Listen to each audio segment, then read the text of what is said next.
Kalau setiap umat, setiap bangsa mengetahui bagaimana perjuangan para ulama, para aulia, kita tarik zaman Wali Sembilan.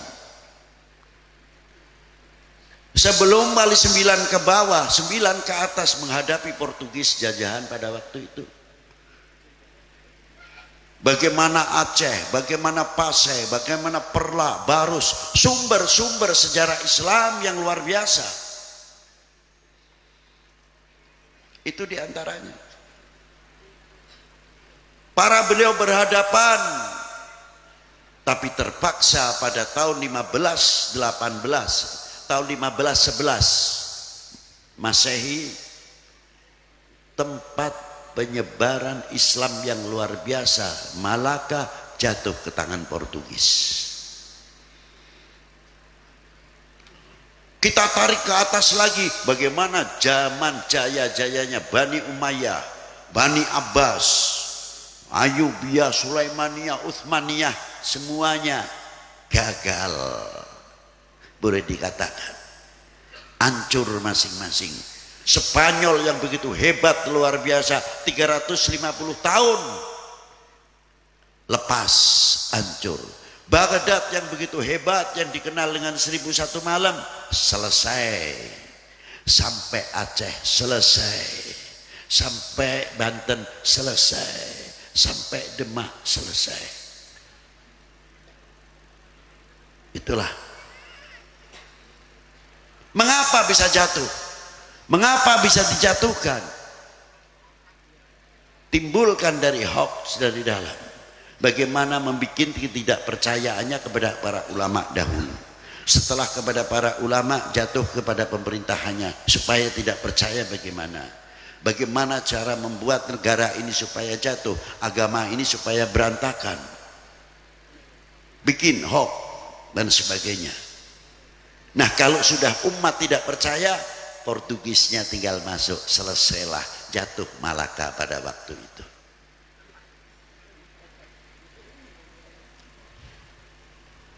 Setelah Wali Sembilan, perjuangannya terus berhadapan dengan VOC, tidak pernah berhenti.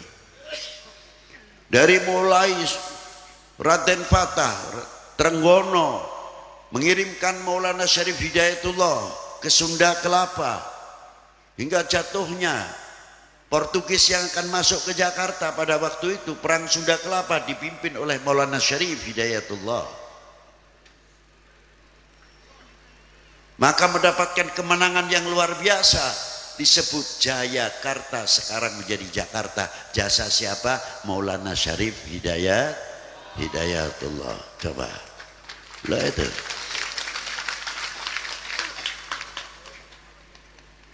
Ma'asyiral muslimin rahimakumullah. Perjuangan tidak berhenti.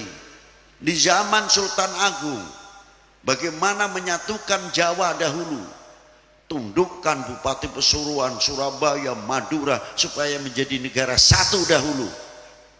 Hebat sekali. Tapi Allah Ta'ala belum mengizinkan. Kanjeng Sultan Agung gagal 2 kali. Tapi api semangat mengobarkan perjuangan tidak pernah padam.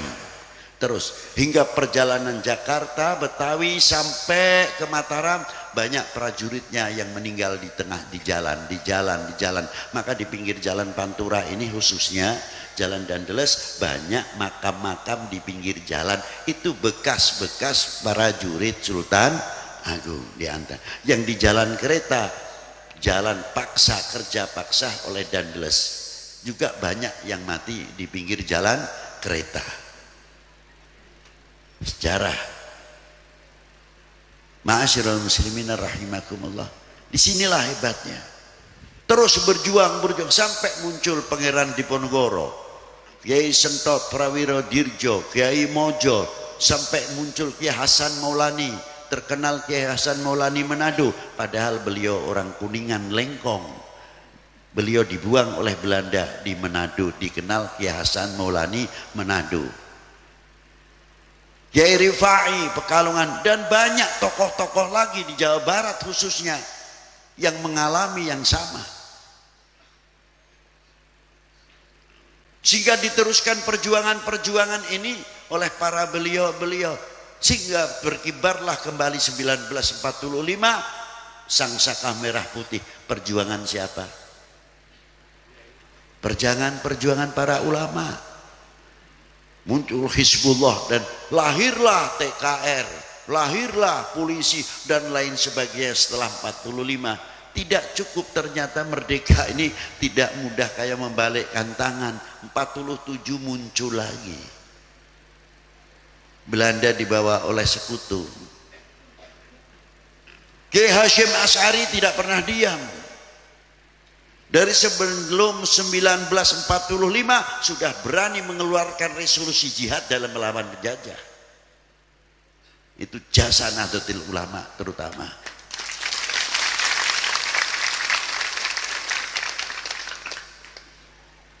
Selanjutnya sampai sekarang alhamdulillah, terkadang kita setakon dewek, kita tahun 1945 ningdi.